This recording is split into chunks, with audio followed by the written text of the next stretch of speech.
Okay.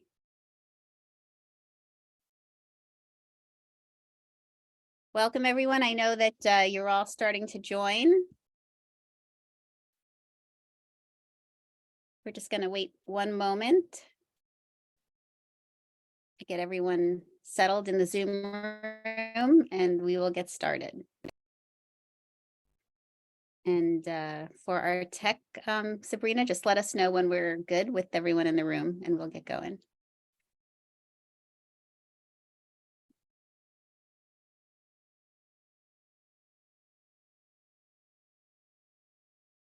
All right.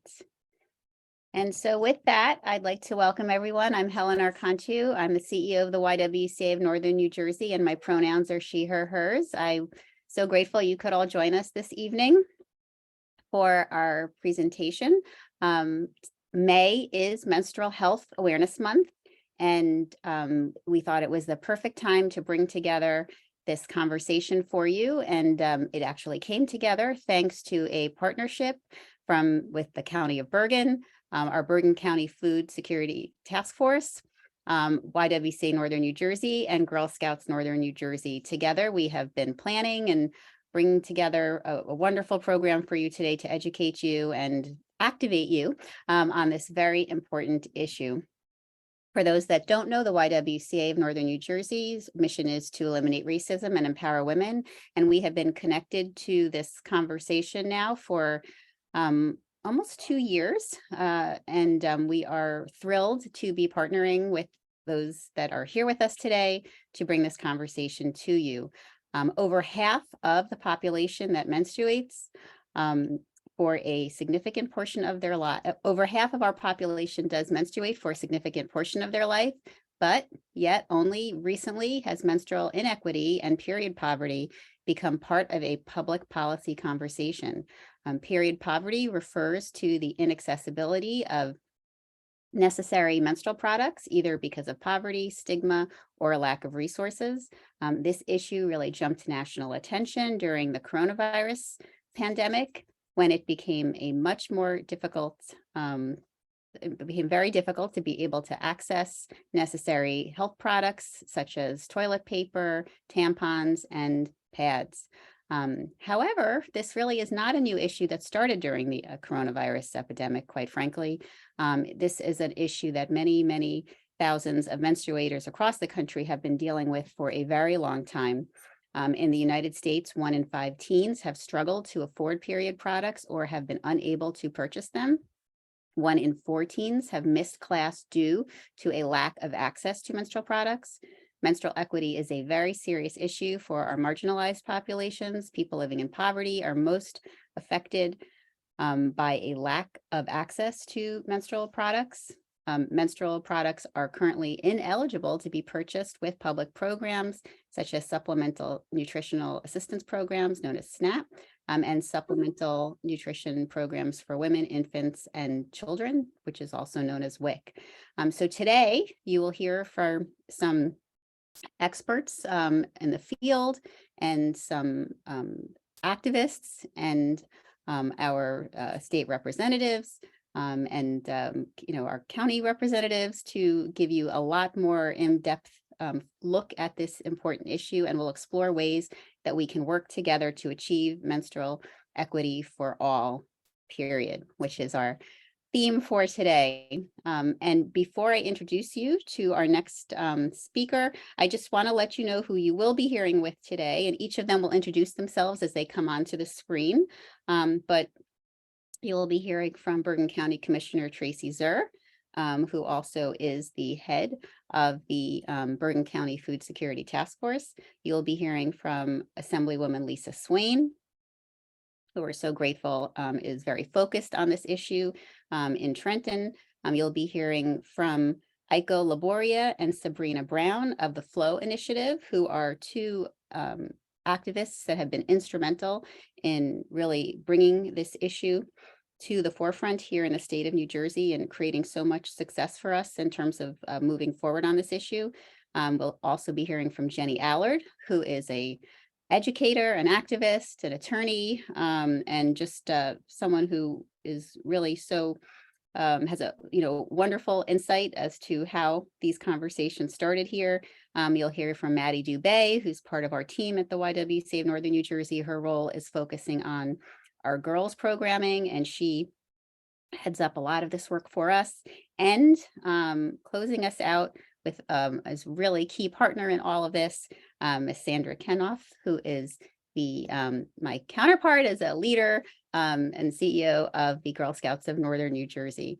And so you're in very good hands from lots of important, great speakers. And kicking us off tonight, I'm so proud to introduce you all to our county executive, Jim Tedesco, who is currently serving his third term as our Bergen County executive since he's taken office in 2015.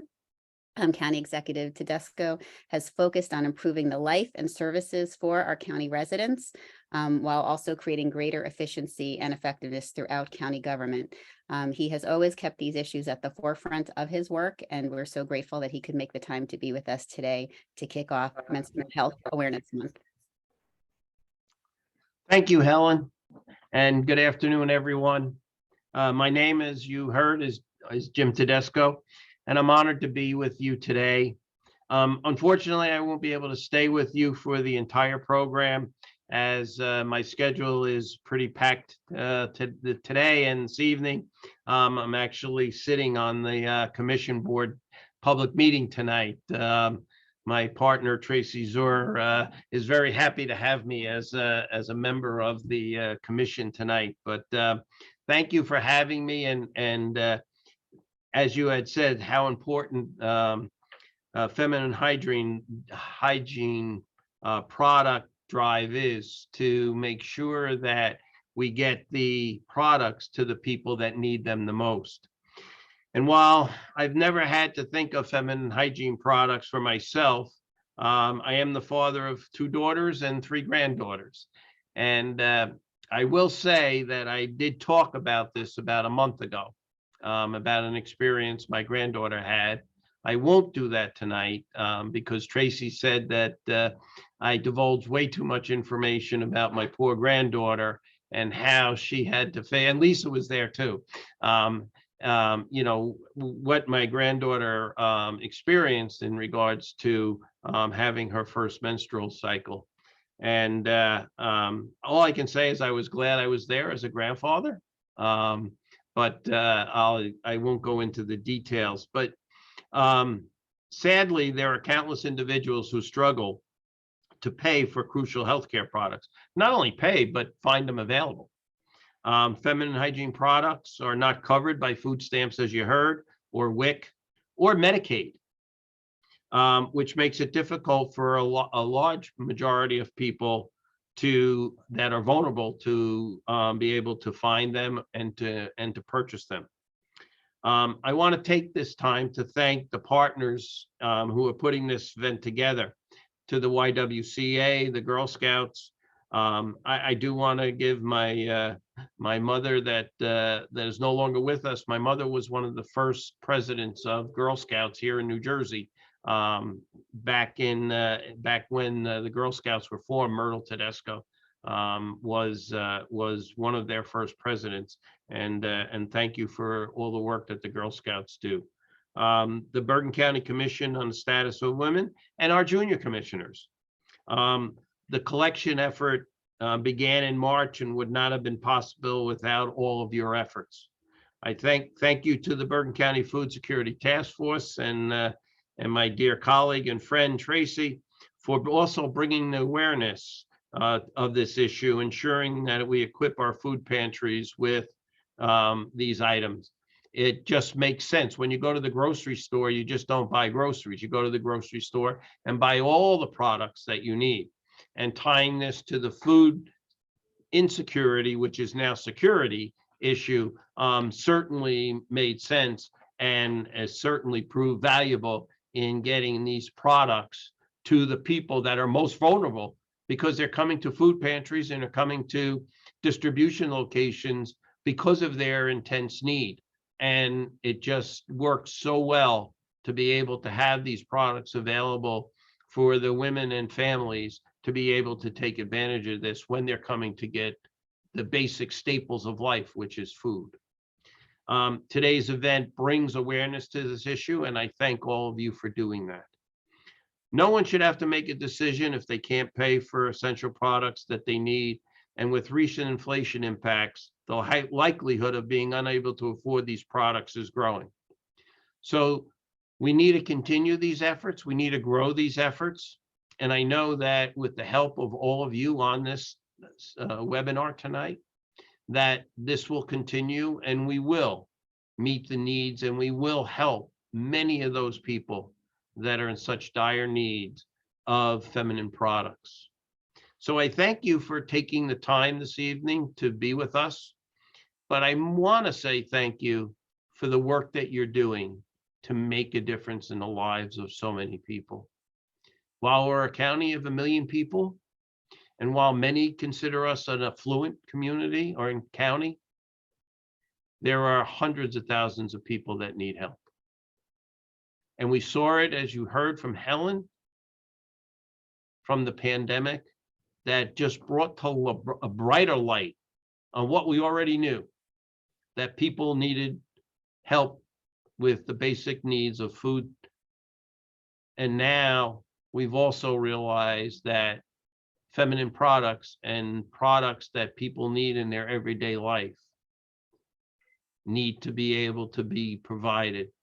And with your help and your work, you're doing that. And so you're making a difference in the lives of the people here in Bergen County. And that is so important. And for that, I am so grateful to all of you for continuing to make a difference in the lives of the people here in Bergen County.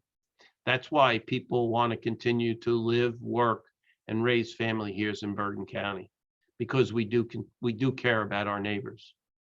And to end, that's why we are the best county in the state of New Jersey, and that's why we are Bergen County strong. So Helen, on behalf of the people of Bergen County, I have a proclamation to be able to recognize Menstrual Health Awareness Month. I'm not going to read the entire proclamation, but let me just read 1 or 2 paragraphs.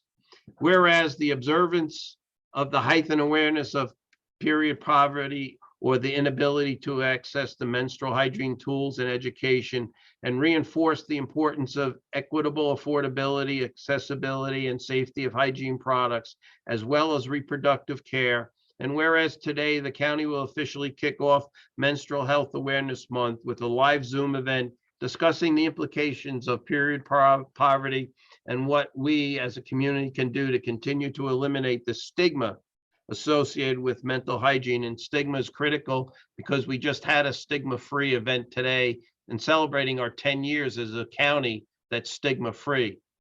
Whereas on behalf of the nearly 1 million residents of Bergen County, I join in recognizing the Menstrual Health Awareness Month and remain committed to advocating for menstrual equity in support of all women and girls throughout our county and our nation. Now, therefore, be it resolved that I, James J. Tedesco III, Executive County of Bergen, in the state of New Jersey, do hereby proclaim 2023 as Menstrual Health Awareness Month.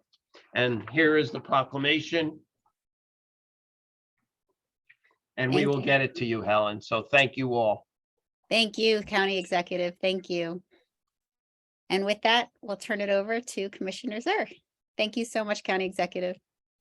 Thank you so much, Helen. Thank you so much, Girl Scouts. Thank you so much to everyone at the YW. We are so excited for this kickoff tonight. And it's such an important event and it's such an important collaboration because, as you talked about, Jim, this is bringing attention and light to something that has been the focus of stigma. You know, talking about our periods has never been something that's been like at the top of anyone's list, but it is something that is such a reality for half of our population. And it's something that is really impacting so many people's ability to really put food on their tables and to be able to actually make these decisions on how they feed their families. And I think so many don't realize that food insecurity is the reality that it is here in Bergen County.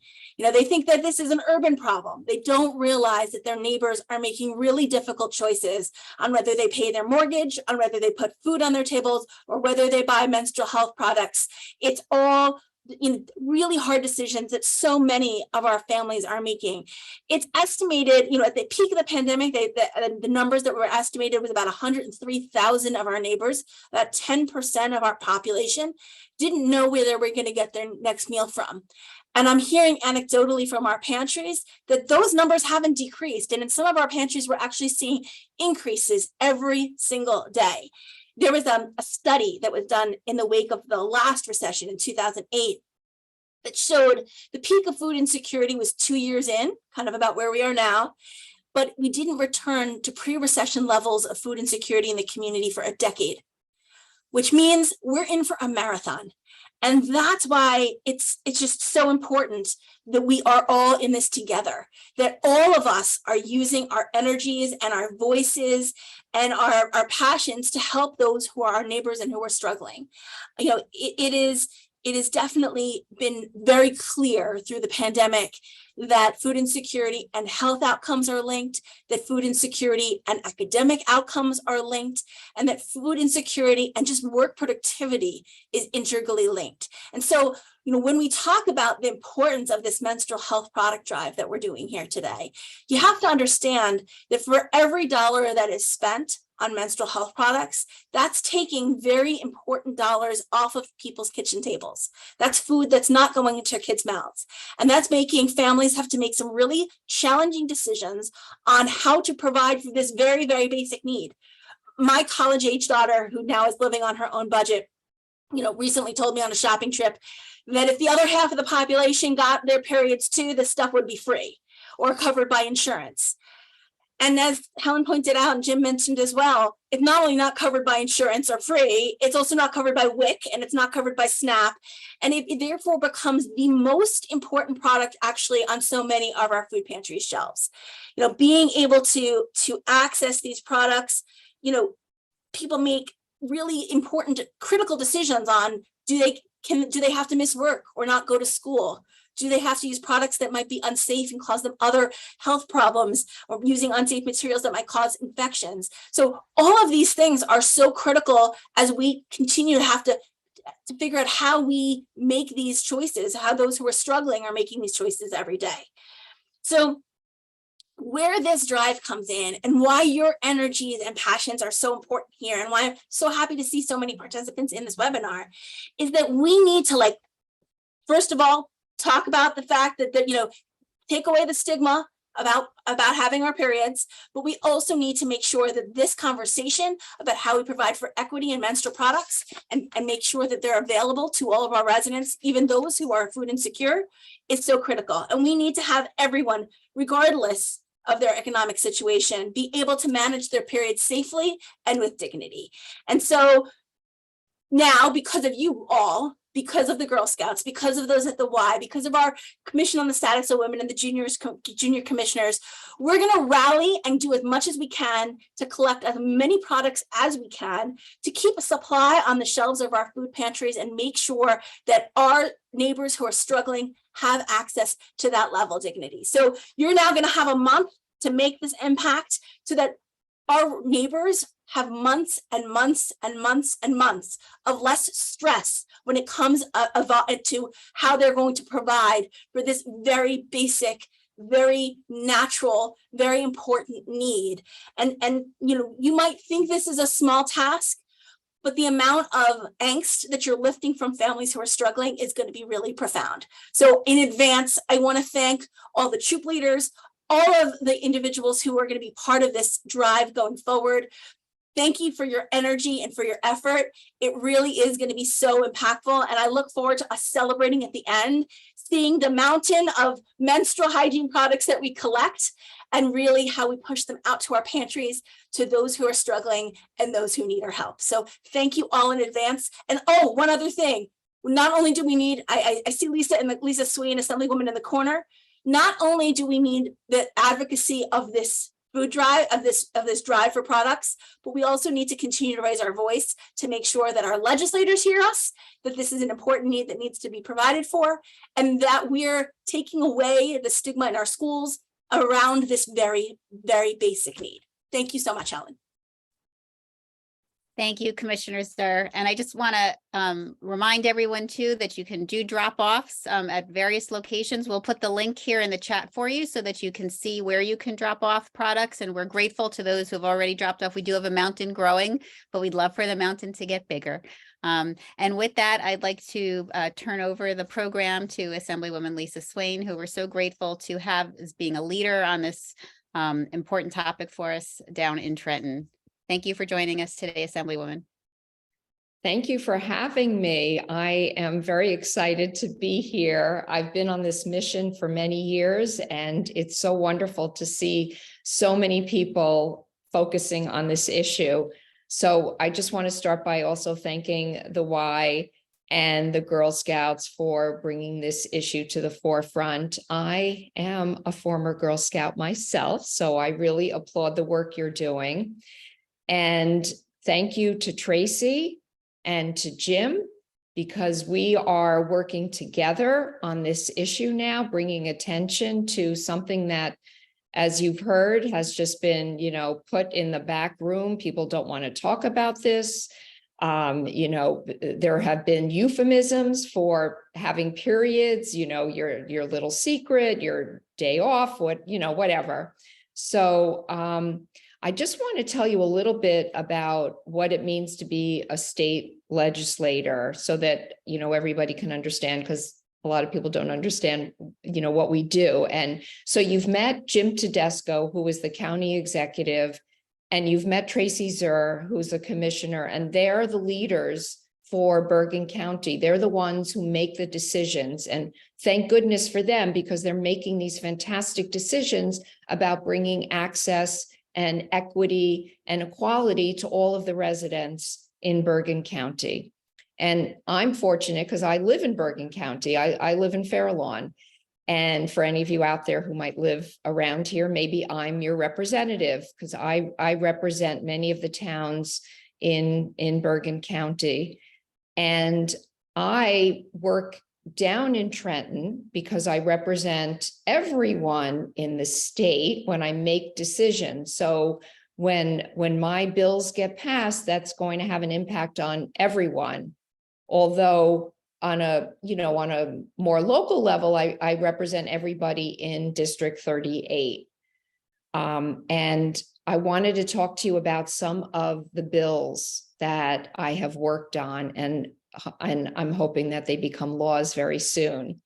And I also wanted to let you know how I got started on this mission. Soon you're going to hear from Jenny Allard, who's an educator and a friend of mine. And I was fortunate enough to talk in her class, and it was such a great experience that I've been back many times. I love talking to the high school students. I've done it in Fair Lawn. And it's such a great way for me to get ideas and to find out what's going on. So while I, as a young person, didn't have to worry about getting access to menstrual products, I learned from Jenny's class through the research that her students had done that there were a lot of kids who couldn't afford menstrual products, who didn't have access. And so I got started on this to see what we could do at the state level. And you heard from Helen and you heard from Tracy about the SNAP benefits and the WIC benefits, and those are federal dollars. So they come from the federal government so that people in need can use those dollars to purchase food. But that's it. They can't use that money to purchase menstrual products. They can't use that money to purchase diapers. And the reason is because when SNAP and WIC were established, they didn't consider menstrual products or diapers essential. But I think that most people here on this webinar would agree that those are essential products. And we need to do everything we can to make sure that the people, especially people in need, have access to those products. So one of the bills that I introduced is called the Menstrual Hygiene Products Program. And it appropriates $200,000. And what that money will go towards, once this bill has passed the Assembly, the next step is for it to pass the Senate. And then once it passes both the Senate and the Assembly, it goes to the governor, and hopefully he signs his name on it, and then it becomes a law. And so that $200,000 would go to the food pantries that you were just hearing about, so that when people go to pick up food, they can also pick up menstrual products. So the $200,000 would be a start to help the food pantries purchase those products so that people coming would have access to those products. Another bill that I have introduced would allow the state to enter into a bulk purchase program. So you probably know, like when you're in school and you see that there's toilet paper in the bathroom and there's paper towels and there's paper in the printer. Well, those are all items that the school administrators purchase. They purchase them in bulk, kind of like when you go to Costco or BJ's. So by allowing the state to enter into this kind of program for menstrual products, it will bring the price down and make it more affordable for schools, for nonprofit organizations, for any kind of organization that wants to purchase those products for their students, their educators, their employees, whoever would be on that bulk purchasing program. And I mentioned to you about SNAP and WIC. Another resolution I have is encouraging Congress, because Congress is the body of the federal government that would make the decision about allowing the SNAP and WIC benefits to be used for menstrual products. So that's another one of my bills. And there's a whole bunch of menstrual hygiene and menstrual equity bills that are being introduced now, which I'm really excited about, because everybody is jumping on the bandwagon now, realizing that this is an important issue, that there are, the population is at least 51% women. So we know that there's a big population that menstruates and needs these products. So I'm thrilled to be here. I thank you for all the work that you're doing. And I want to let you know that I'm here as a resource. And if anybody needs to contact me, I'm in District 38, and I look forward to serving everyone. So thank you very much. Thank you so much, Assemblywoman. And again, we're so grateful that we have you being our champion. It is upsetting that it's taken so long to get so much attention around this issue, but just seeing the power on this screen alone, really does help us know that we are full force on it now, and it's full speed ahead. So thank you again for all you're doing. And with that, I'd like to turn the program over to Aiko Laboria, who has, really been such a key force and voice in this work. And with her work at the Flow Initiative, I know at the YWCA of Northern New Jersey, we've been so proud to partner and to support the work that she's doing. It is really so key and cutting edge in terms of this work, really getting us think really differently about this. So with that, enough of me, and turning it over to Aiko so that she can educate us further on this important topic. So thank you so much, Helen, for inviting the Flow Initiative today. I'm very happy to be here with my partner at the Flow Initiative, Sabrina Brown, and we're going to give you an overview.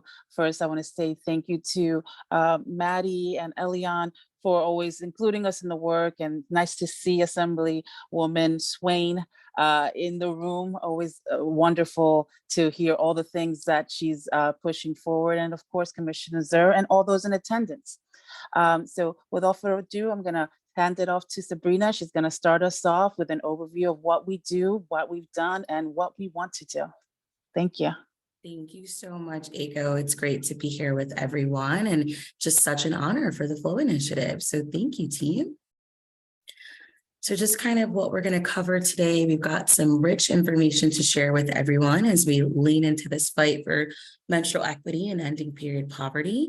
We'll take you through who we are and what we've done at the Flow Initiative.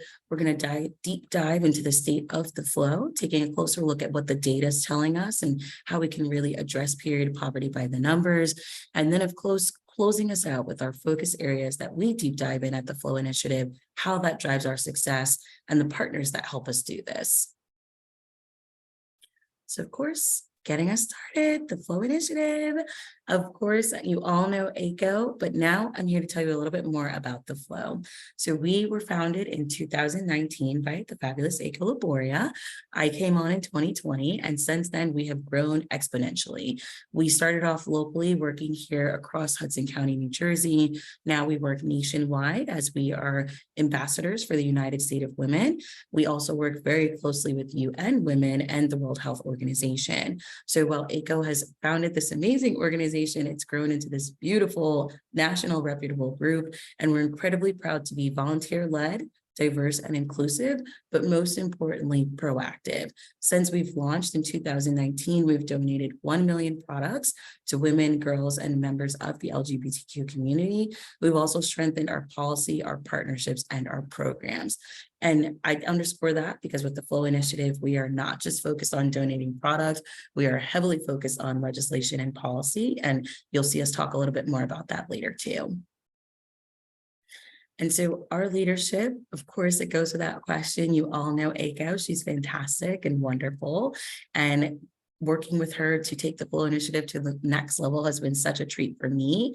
Everything that we've been able to accomplish has been together, but also through the lens of our volunteers, our partners, such as all of you on this call, our donators, our donors, our national partners, and of course, our local community. So taking the great work that ACO cultivated and built at the grassroots level, and now bringing on myself at a national level. My background is in building Fortune 500 brands. I split my time between New York and Paris, and I work with LVMH, Bank of America, Colgate-Palmolive, and Walgreens Boots Alliance. So bringing that corporate expertise to the Flow Initiative has really helped us to bring on national partners like Kimberly-Clark, P&G, U by Kotex, and of course, some other big names such as Planned Parenthood, Period, and the Alliance for Period Supplies. So we've definitely doubled our partners in the last year, which is exciting, but none of that would be happening if people didn't believe in who we were, what we're doing, and why we're doing it. Everyone here who's in this meeting, who's on this session, you're committed to ending period poverty, but most importantly, achieving menstrual equity. And that's at the core of what we do at the Flow Initiative. And so what is our mission? You're hearing me talk quite a bit. You're hearing me go on about where we started and where we are, but what's grounding us? For us, the Flow Initiative is fully focused on achieving menstrual equity for girls, for women, for people who menstruate. For us, that comes to life through the 3 Ps: programs, partnerships, and policy. We can't emphasize it enough. Each of these things work in hand to make sure that we're showing up as a national leader, both for our community here in Hudson, but also nationwide. We've received inquiries as far as Hawaii, as far as Syria, as far as Turkey. We've donated products to women, girls, those in need in Guatemala and Puerto Rico. So all of our different programs, our different partnerships is really what makes this possible. While you're just seeing ACO and I today, we have an amazing team of volunteers and local supporters who help keep the wheels on this bus turning. So that partnership piece is essential. The policy bit as well. We know that donating products is the first of many steps, but it cannot be the final step. So later on in the deck, you'll hear us talk a little bit more about the policy and legislation. And so our mission, of course, feeds into our vision, what it is that we're looking to achieve. And that really segues into menstrual equity. We really envision a world where that lack of access, the shame, the stigma that's often associated with menstrual health can slowly but surely become eradicated. We want to make sure that women, that girls, that people who menstruate feel dignified when it's that time of the month.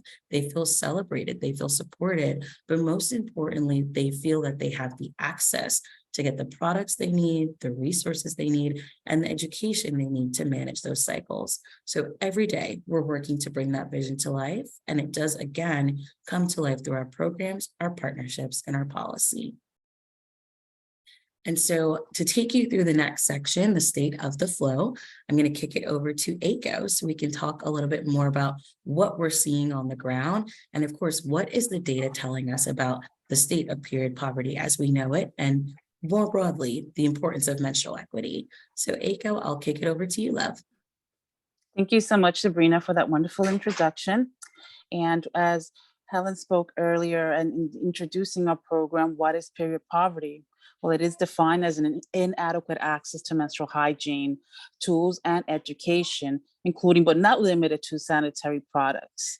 So at the Flow Initiative, we are dedicated to addressing period poverty and accelerating access to menstrual health products. Period poverty impacts everyone who menstruates, and it is exacerbated by the fact that that menstrual hygiene products are typically not publicly funded in budgets for schools, shelters, and crisis emergency centers, but Assemblywoman Swain is on that. And I am so confident that although we have a long road ahead, we are headed in the right direction. And now more than ever, it is imperative to raise awareness for this and get people involved in their communities. Period poverty, really, in our experience on the line, is something that really is shrouded in silence, stigma, and shame. I've said this more than once, but it truly is what happens. When I first began, no one wanted to even speak about this.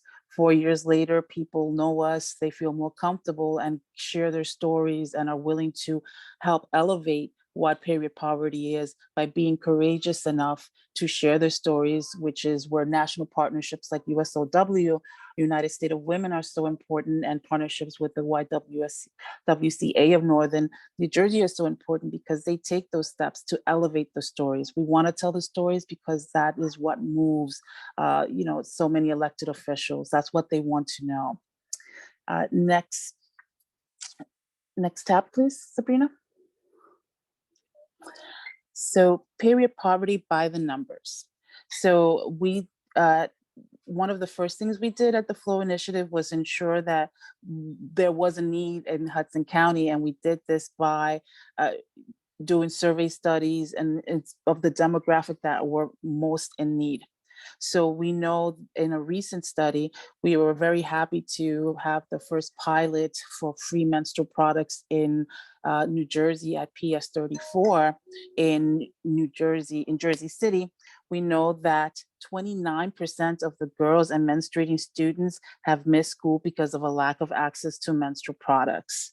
I start with that one because it's always the most daunting to me because the national average is 20%. So we see that there is a grave need to make sure that students have this access and not only have access at school, but also when they go home, because periods don't stop when you leave your school. So we really want to make sure that not only is there access at schools, but also programs in place like our Project Local Access, which puts period products in libraries where people can obtain menstrual products when they are in need.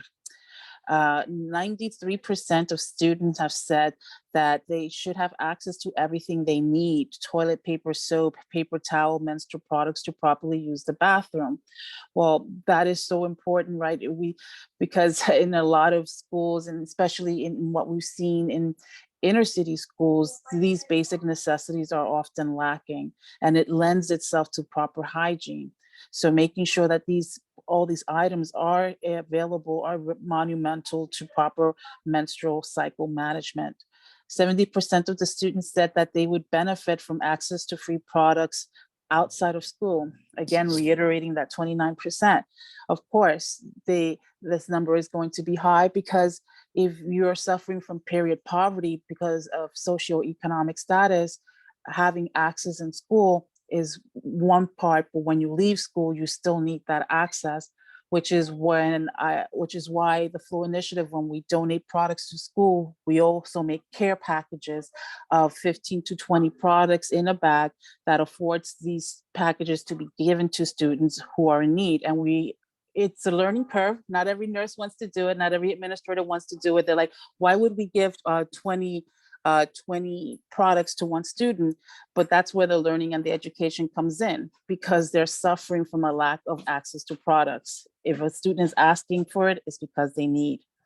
58% of students miss school because of cramps and or very sick due to their menstrual cycle. We just saw that Spain introduced menstrual leave.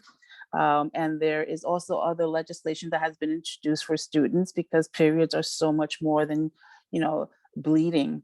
And the last point is 52% of students have had a menstrual accident because they did not have access to a product. This leads to bullying, humiliation, feelings of inferiority, and lack of confidence because there is a humiliation that is attached to having an accident, staining a chair, staining your clothes. And so by providing more access, we definitely eliminate this part of the equation for many students. I was just at NJCU Academy Charter School today, and it was a group of over 100 students. When I asked them how many of them have had a menstrual accident, more than half of them raised their hands. So we know it happens, and we know it happens because of a lack of access. Next slide, please, Sabrina. So what is the difference between period poverty and menstrual equity? We hear period poverty and menstrual equity. They do coincide, they do go together, but they are slightly different. We believe at the Flow Initiative that the more menstrual equity we advocate for menstrual equity, the more we can chip away at period poverty. But the truth is that menstrual equity alone will never solve period poverty, because again, you can have menstrual equity by having access in bathrooms and restrooms all over, a town. But what happens when that person goes home? If that person is living in poverty, they need more than access to just, one product. A student said to me today, well, Aiko, what happens if, you're not on government assistance, but you need a little help to, to buy products because it's not the easiest, they are expensive. How can we, what can we do? So my answer to them was like, we believe in the elected officials that are pioneering and pushing forward this in New Jersey.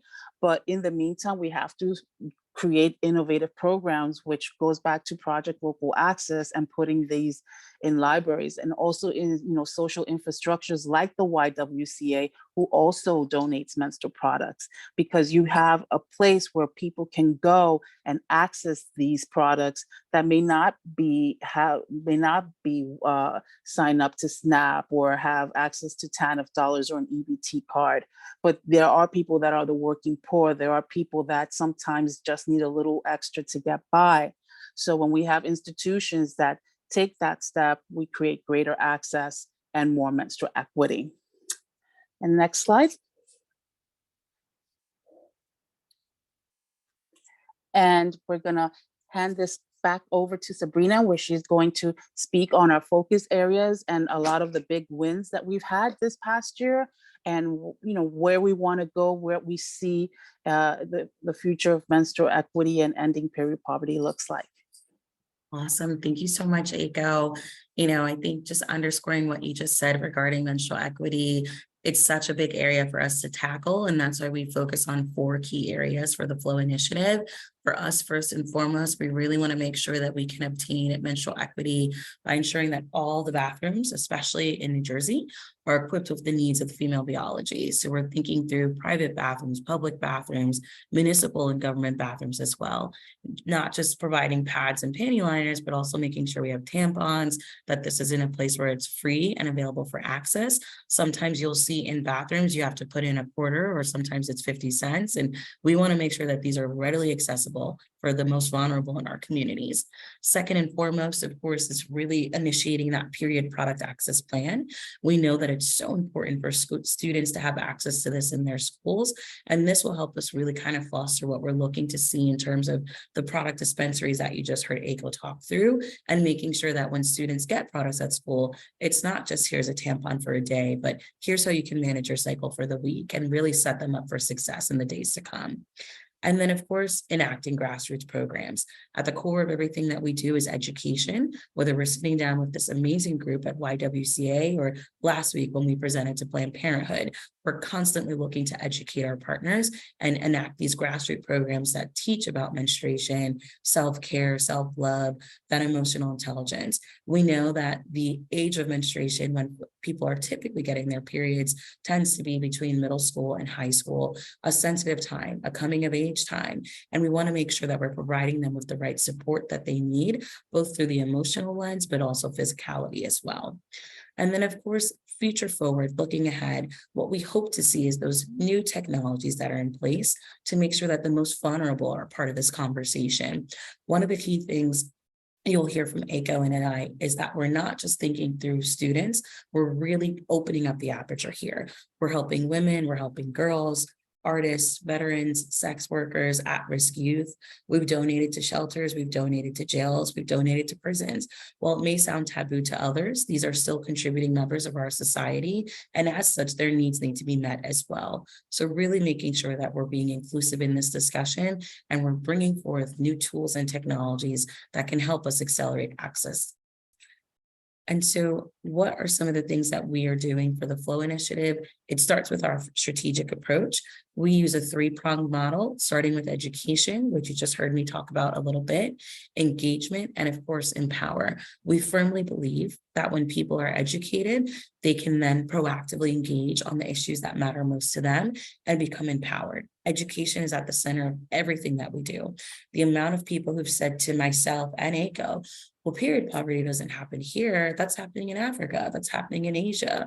There's a disillusionment that because the US is a developing nation, we don't have this issue here. Yet the data shows us that it is here and that it's prevalent. So education is the name of the game. And it's something that we consistently do week to week, meeting with partners, meeting with schools, really making sure that we're keeping this conversation at the forefront. Engagement is the second piece. We love to educate, whether it's through the lens of workshops, sessions, or events, partnering with local partners, working with national partners. The program piece is essential for the Flow Initiative to keep ourselves at the forefront of the movement, but also make sure that we're engaging new people to join the movement as well. And most importantly is empower. There's one thing you'll learn from ACO is that we want to stop the stigma, and that is core to who we are at the Flow Initiative, core to everything that we're doing. We want women, we want girls, and everyone who's menstruating to really be able to have dignified menstruation, menstruate without shame, without guilt, without blame. So stopping that stigma and empowering those within and outside of our community is essential. So these are a little bit of our tactics that we do throughout the year. Of course, the first one is what we're doing right now, educational workshops. This is the bread and butter, something we love to do year round, whether we're meeting with YWCA, working with Hoboken Girl, different groups across the Garden State and at the national level. We conduct several workshops. Between the last 12 to 24 months, the Flow Initiative has had about 200 workshops. It's been a very busy time for us, but we love meeting with everyone, getting your support, answering your questions, and doing this work together, because it can't just be up to one person to solve these big issues.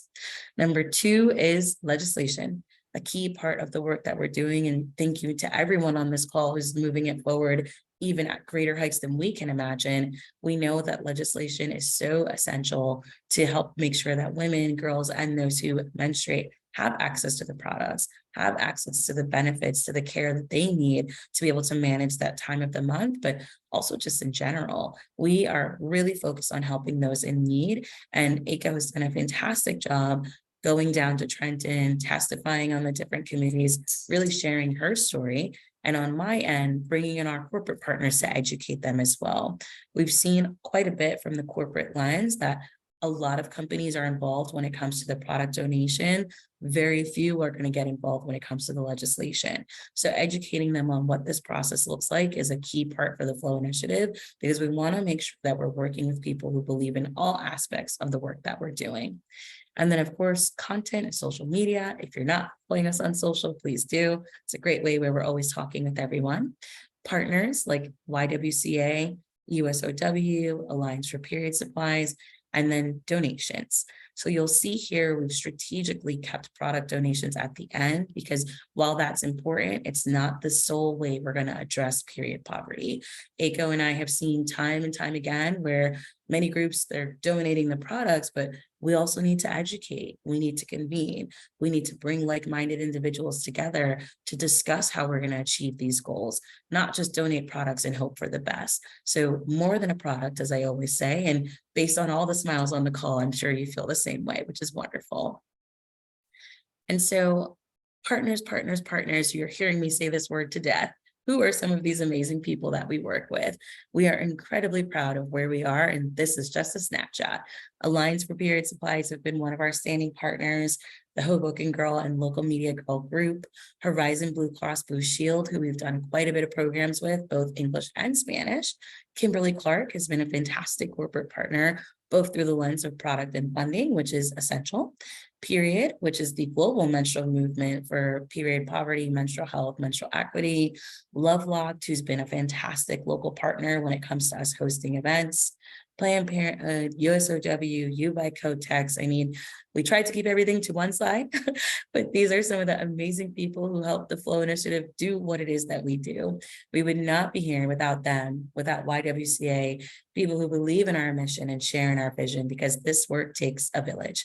And with our partners, we've done everything from educational workshops, both English and Spanish, to product donations, to distributions, to working on legislation, to planning employee days, to volunteer initiatives. So as long as we can be brought in early in the process, we are always happy to dial up or dial down a program, but most importantly, scale. We look for partnerships that are year-round versus one-off.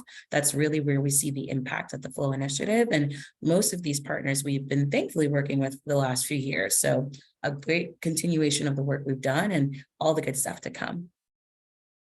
So what have we accomplished? This is a lot, so I'll give you the highlights because there are many, but we've made some amazing headway at Team Flow, and just in awe of ACO and our volunteers and what we're doing because it's such a great team. And I'd say the biggest thing, of course, all of these are important, but first and foremost, working with Governor Murphy to declare Menstrual Equity Day on May 28th. That was a huge milestone for us as an organization and something we are deeply, sincerely proud of. Second was executing the first ever menstrual health summit in the fall of last year. And that was a great, incredible effort with Assemblywoman Spate, many of you on this call, to convene leaders, legislators, influencers, nurses, doctors, and more together in October of last year.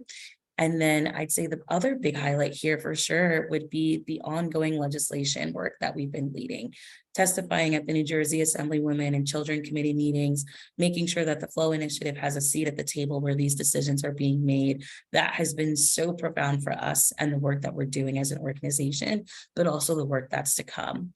You know, you heard me talk about the 1 million product donations at the top of the presentation, so I'm not going to belabor that, but certainly that's a great milestone for us. And I would also say just being able to tap into everything that we've been able to achieve through our partners, through our programs, through our policy, to put together this milestone, but also plan for what comes next. We are very excited to be working with all of our partners in place, but also pursuing some new ones as well. We're really looking forward to ushering in our access plan to help accelerate menstrual health products in bathrooms, both at the local level, at the federal level. And then of course, later this month, we have our campaign coming out with the United States of Women, really pushing and amplifying the Period Proud Act. And those are just two things that I can share, and a few more things are underway. So we've had some great success today, none which would be possible without our partners, without our volunteers, those of you on the call who gave us space to even speak to you today. So we really do appreciate the time. And I'm gonna stop screen sharing because the last slide is just contact us, but we're already here with you. So I'm gonna stop screen sharing and would love to answer any questions or dialogue. And again, just thank you for the time. This has been fantastic. Thank you so much, Aiko and Sabrina. I'm sure everyone on the call can see how this ties all of the messaging together in a real holistic way. You know, obviously we've chosen here in the county right now to be focusing on donation and collection efforts, but there is so many more pieces to this as we just were reinforced to us, and so many ways to get engaged. And so we do hope that you're being inspired to do that between our Assemblywoman and our Flow Initiative guests and Commissioner Zur. I want to make sure that we have time for our last two speakers to join us. Unfortunately, Miss Jenny Allard could not be with us this evening planned. Oh, am I wrong? Has she arrived? Oh, she did arrive, even better. Okay, so with that, we're going to turn it over to Miss Jenny Allard. I'm logging in late. My sincere apologies. So I literally just logged in. Helen, would you just say what you'd like me to say, and I'll go from there. Oh, sure. Thank you, Jenny. And we'll just spotlight you just to our text since you're on the screen with us now. As I shared, I know you weren't here to hear at the beginning. We know that you were so instrumental in, the work that Assemblywoman Swain has been able to really focus on here in New Jersey, that really kind of grew out of your students and an initiative that you all took on. And I think it's so important, especially for our youth who are joining us today, to really understand that they do have a voice and the power to make change and have impact. And I know that our guests from the Flow Initiative would agree that, all of our voices together, are so impactful in terms of moving forward on this issue. So we'd just love for you to share how you got involved in this work and the work that your students have done. Of course. First of all, I'm profoundly honored to be invited here this evening. My apologies for arriving late. So I am in my 16th year teaching at a public high school. One of the classes that I started teaching about 5 years ago is a public policy course offered through Syracuse University.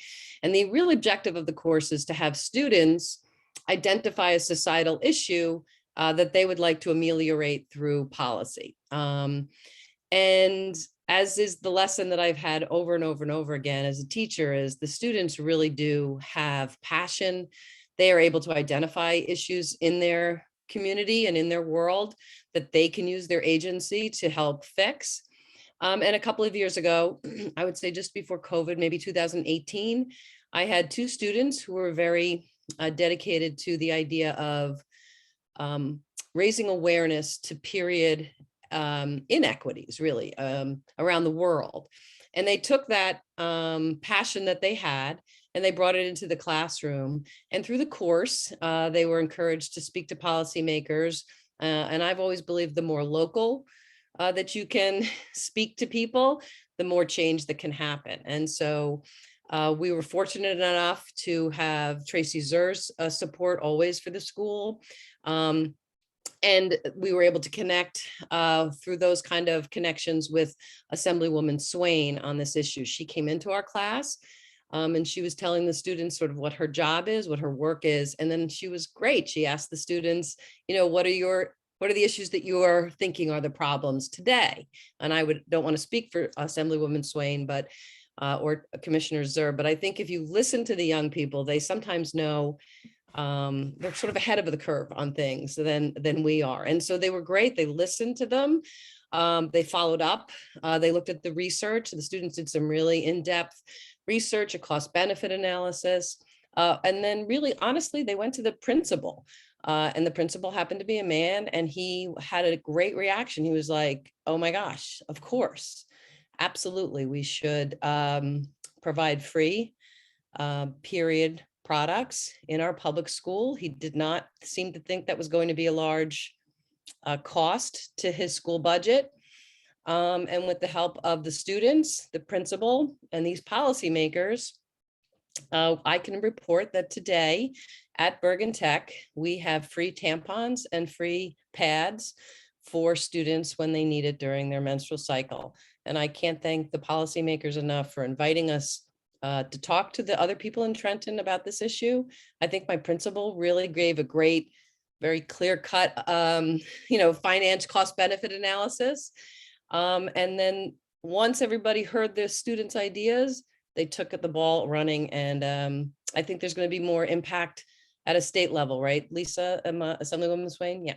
So that's my journey with the students. It's a great privilege to teach them, but more importantly, it couldn't be as successful without the support and the excitement of the elected officials to come and talk to my students.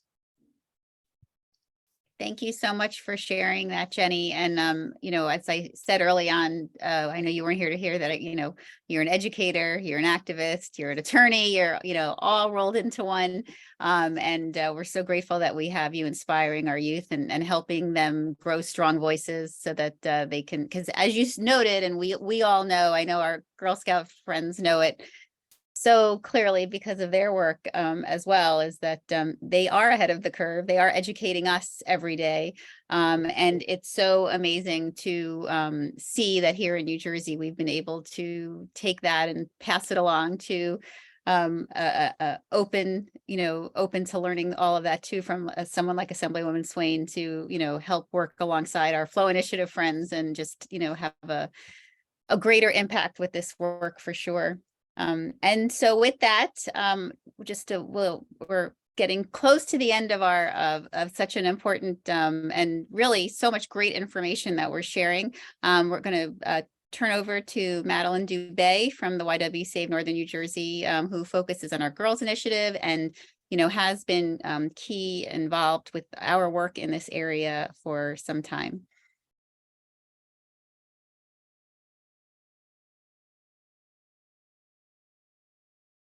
I hope everyone can see and hear me. I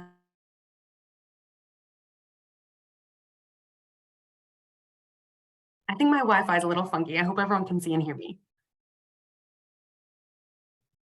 Very cool. Well, hi, everyone. Thank you so much for joining us tonight. As Helen said, my name is Maddie Dubé. I am the Growth Program Coordinator here at YWCA Northern New Jersey. I first just want to thank you all for your time. I'm really excited to be part of today's event as we kick off Menstrual Health Awareness Month this May. As Helen spoke about earlier, YWCA Northern New Jersey works to eliminate racism, empower women, and promote peace, justice, freedom, and dignity for all. Today, we are combining both programming and advocacy to generate institutional change in 3 key areas, those being racial justice and civil rights, empowerment and economic advancement of women and girls, and health. Truly, advocacy is at the heart of our missions here at the YWCA, and we are calling on all of you on the call today to act and to be informed on the policies developing so you can, as constituents, as voters, and for some of the people in this space as young people, have your opinions be heard at. But I think the big question is, how do we actually take part in advocacy, especially surrounding an issue like this, right? We heard that the statistics show that this issue is really broad, it's really widespread. It's definitely something we need to focus on here in New Jersey. So how do we take part in advocacy? I will tell you that there are actually countless ways to do so. The first thing I'll say is you can definitely go ahead and read and take time to be informed. Know what policies are being introduced, know what's being voted on, know what's being signed into law. You can find and call your representatives. You can write letters of support with legislation introduced. You can testify in front of the committees when policies align with your interests and causes. We're going to put a link into the chat that everyone can go ahead and click on. What it's going to do is bring you to a form where you can fill out your address. It's going to create an email for you that you can send directly to your legislators to encourage them to support Bill A1349. This bill requires school districts to provide menstrual products in public schools and requires the state to pay for the costs. It is also co-sponsored by Assemblywoman Swain. She is actually my representative here in District 38. we're also going to send a link in the chat where you can learn more about the bill itself and you can read through the text. Some other advocacy actions, you can go ahead and create social media videos that bring awareness to this issue and use that to educate your peers. When I say that, I'm really specifically talking to everyone out there who is much more TikTok and Instagram proficient than myself. If you are part of an organization, you can develop action alerts and provide education so your membership can join you in taking action. As Sabrina and Aiko told us about, providing education and being the people to educate others is so important. You can visit your elected officials' offices and set up meetings. Get to know your mayor and your council representatives, apply for internship opportunities with congressional elected officials, and most importantly, you can go ahead and vote. Did you know that as a 17-year-old in New Jersey, you can go ahead and register to vote now, and your voter registration will become active on your 18th birthday. If you are already 18, go ahead and register now, and you can participate in the primary election on June 6th. At YWC,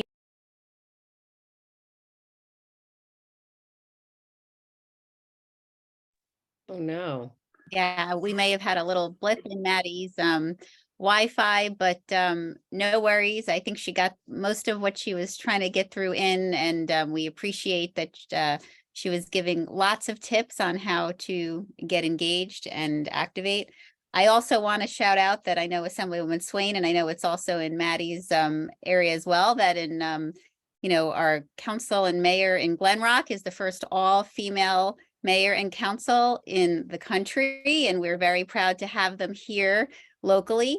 And that is so important, that we engage the voices of our young women and women of all ages, and not only to engage them, we hope that this, for all of you, starts the path for you to be thinking about your activism, and whether you step into a role like Jenny Allard, who's an educator, whether you step into a role like our Assemblywoman Swain and run for office someday, whether you're activists and nonprofit folks like our friends from the Flow Initiative, Sabrina and Aiko, and myself. I mean, there's so many ways that you can really engage and use your voice, but we love to see women run for office for sure, and love that we have that happening here in our own close by in New Jersey. And clearly, one of the things you could and should also aspire to is being like Sandra Kenoff, who is the president of CEO of Girl Scouts, and her team. She definitely is exemplary in showing, how it is to, be a community leader and an activist and an organizer in terms of her work over at Girl Scouts. And so without further ado, I see we have Maddie back, for what we're grateful for, but I will turn it over to Sandra and some of her fellow Girl Scouts that she brought to join us today. That's great. Thank you so much, Helen. We're really proud to be here as Girl Scouts of Northern New Jersey, and know that we've got 18,000 girls in Northern New Jersey that are going to menstruate one day. So if they're not already. So this is a really important issue, and want everyone to know that I'm working with Dahlia Cooper, who is our Director of Membership and Volunteer Experience, who's giving a wave there, so that we can make sure that our Girl Scout community, our adults who are leading our Girl Scouts, and the 18,000 Girl Scouts that we have in our council are aware of the opportunities to live our mission, which is to build girls of courage, confidence, and character who make the world a better place. And that making the world a better place is really key. There are many ways that our Girl Scouts make the world a better place. Two that I'll highlight are just community service projects and take action projects. The difference between those two is that community services may be more short-term, things like collecting donations, and in this regard, thinking about maybe doing a collection of menstrual health products. And then there are take action projects where our Girl Scouts typically work to tackle factors that contribute to an issue in our communities, find a solution, and that solution needs to be sustainable. Here at Girl Scouts, we encourage our girls to go the distance. We have really wonderful impact over cumulative experiences in the Girl Scout Leadership Program. And I'm joined today by two of our Girl Scouts, one who is a Gold Award recipient and a Girl Scout alum, and her name is Brianna Van Orden, and she's going to speak to you about her Gold Award project, which was focused on menstrual equity. And I'm going to give her the screen in a second to share with you. Our other Girl Scout is Eloise Deneen, and Eloise is pursuing her Gold Award. And they're both working to really make a difference in this space, and it's wonderful to spotlight them what I'm hoping the takeaway is for our Girl Scouts who are watching or learning about this initiative is that you can take action in your community to make a difference. We're encouraging our girls, throughout our jurisdiction to get involved, whether it's making a donation of menstrual health products or getting more involved with advocacy. But I'm going to turn it over to Brianna first to share her experience. Again, she is a Gold Award Girl Scout. We're super proud of her work, and I think you'll be really impressed. Hi. So my Gold Award project started off when I was a sophomore in high school, and I just finished my first year of college, so it was a few years ago. And I was scrolling through Instagram and saw an ad for Thinx period underwear and thought that was really cool and something that I would look into myself. But as I was scrolling through the comments on Instagram, I was taken aback by a lot of the comments that were made by individuals stating how it was a gross concept and it shouldn't be used and we should stick to normal, just pads and tampons. But I thought that the aspect of it being recyclable and reusable was really important. So what I decided to do was first, it started as a collection effort. So I reached out to a bunch of companies that included pads and tampons, but also menstrual cups and discs and the period underwear as well. And I was able to create 81 bags of products for local adults and teens at a women's shelter near me. And I was able to split them up into 2 different types of bags. So one was more geared towards young adults or children and with smaller products, and one was more geared towards adults with larger products. And after doing that, I made an informational pamphlet about each product and how to properly use it and like wash the cups and take care of them. And then after that, I realized that I wanted to go beyond just a collection. So I was able to reach out to Assemblywoman Gabriella Mosquera of New Jersey, and she directed me towards Paul Prendergast, and we were able to discuss bills in New Jersey that were directed towards declaring May Period Poverty Awareness Month and also attaining free products in schools that were below the poverty line, but also all schools. So in speaking to them, I was feeling really inspired by this in my own hometown, and I was able to talk to the principal of my local high school, and I was able to implement free products and free dispensers in my high school. And going back to my high school now as a high school graduate, they're still there. So they're still being sustained by the high school itself. And that was the majority of my project. Thank you so much, Brianna, for sharing that. I'm going to turn it over to Eloise to share what she is working on. Also want to point out to our community that a Gold Award is the highest award that a Girl Scout can achieve. She needs to identify an issue in her community and then work over time to find a sustainable solution to that issue. It is something that needs to be long-term. So hearing from Brianna, for example, about the fact that her high school is still doing exactly what they did when she was still in high school is really important and an example of how her work will have a direct impact for the long term on her community, thus making the world a better place. So now I'm going to turn it over to Eloise to share with you a little more about what she's doing, and then I'll close us out. So Eloise, why don't you share a little more about your Gold Award project? Hi, so I'm Eloise Anita, and I'm currently a junior, and throughout my years at high school, I've noticed that although there are options to get period products through the nurse, a lot of girls don't actually use that option because of the stigma surrounded by periods, and just the fact that the nurse usually doesn't have the best products, like they're kind of bulky and it's just like not the best option for girls. And so what the girls usually end up doing is that they ask a friend, and if the friend can't provide anything, they usually just end up leaving school together, which is not the best alternative. And I'm currently trying to implement free period product dispenser in some of my school bathrooms, so hopefully girls won't have to miss any more school, and hopefully periods will become more like normalized and less stigmatized in my school. That's great. Thank you so much, Eloise.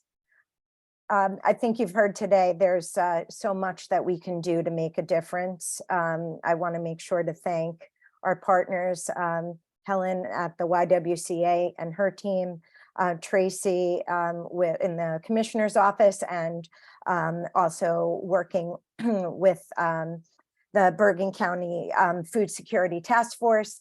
I want to thank our assemblywomen and other speakers. It's really important that we all work together to make a difference and support our food pantries. Let's make sure that we are thinking through the ways that we can make a difference. Again, there's lots of ways to get involved, whether you're looking to be engaged civically, you want to do advocacy work, you're looking to do, collections, or just bring awareness to these issues. Here at Girl Scouts, we have lots of resources to help you figure out the ways to do that.